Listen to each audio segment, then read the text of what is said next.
And they found that 66% of working parents have reported feeling burnt out. This has been more talked about over the past 2 years because the pandemic has really pulled back the curtain and exposed the significant stressors that parents are under. Not to mention if you are a parent working from home and also having to be very flexible with watching your children. Let's say if your children get sick or there's a school closure, a childcare closure, something like that. And the workload doesn't necessarily change. In fact, it gets more intense. Let's just jump on in. So first of all, let's describe, maybe define, so we have a working definition of what is burnout. If we specifically look at parental burnout, it's characterized by kind of 3 core elements. So we're thinking about physical and emotional exhaustion, emotional distancing from one's children, depersonalization, and also feeling ineffective in your parental role. So with all of these things, we're thinking about chronic stress exposure with a lack of resources to manage our parenting demands. So those are the kind of 3 core things that we're seeing. Those 3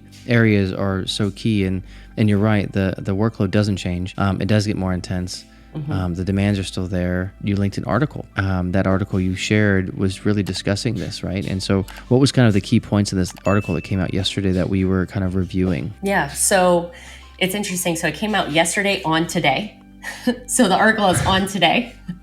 But what they talk about is this research that was released by Ohio State University, and they found that 66% of working parents have reported feeling burnt out. Within that group, they find that the people who are most likely to be experiencing these symptoms are those that parents with children diagnosed with ADHD, parents that have multiple kids, mothers particularly, parents who may struggle with anxiousness or an anxiety disorder, and then also, parents who are concerned that their kids have some sort of, maybe an undiagnosed medical disorder.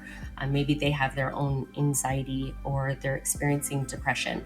And so these are the 5 kind of groups of people that are experiencing burnout and reporting this. And so when I think about those groups, I think about access, first of all. For many parents, they are struggling to find therapy for their kids. Some of the wait lists that I hear from people, 2, 3, 4 months long to get care. Mothers, and I say stay-at-home parent, I use this term kind of loosely because I think people tend to throw this like big blanket on it and say a stay-at-home parent isn't a working parent. They are constantly working. Okay, so stay-at-home parents are constantly working. In fact, there was another study that demonstrated it's like a 14-hour workday for moms. Let's say moms who they're working and then they come home and they do all this additional stuff. But we think of that, and that is essentially over 2 full-time jobs. If that is your average, right? The more I think about how we should be investing in parents, I think about what they are missing out on or what they don't have. And it's, access to resources such as, therapeutic support, social support, because a lot of people have felt isolated due to the pandemic. That was one of the things, like a social support isolation.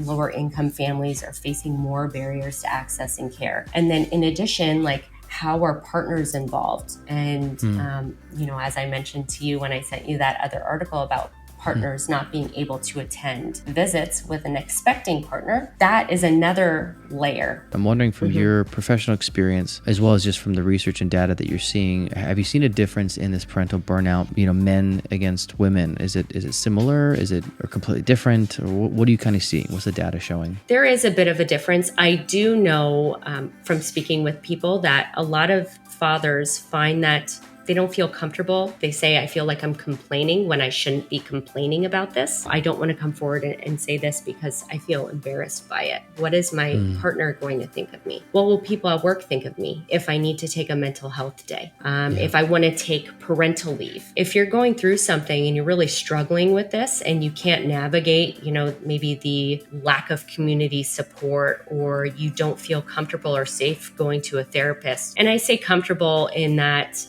stereotypically, what do we think of a father? A father is supposed to be this stoic person and is less emotive. But these are misconceptions, right? I mean, fathers can be calm. They can be, kind-hearted and loving and nurturing to their children and develop really strong relationships. What is a message that you think fathers would need, men and fathers might need to hear right now in their roles that can be inviting?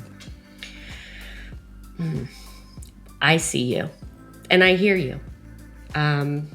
It almost brings tears to my eyes, actually, because it's hard, right? Like, I hear from dads, I don't know where I should be looking, I don't know. My household is falling apart and I want to help my partner, but I don't know what to do. Or I'm working myself to a point where I'm just trying to avoid home, or I'm exercising out my frustration, but not facing it when I get home. I think what brings tears to my eyes is I want all parents to feel like they're always welcome to have the conversation, and knowing that it might be a difficult one, it might be an uncomfortable one, as I mentioned, but things can change. And once you open up the dialogue and say, this is how I've been feeling, and I didn't know how to bring it up, and you have somebody that's like that midpoint, a therapist, some kind of mental health specialist, a parent coach, group discussions, that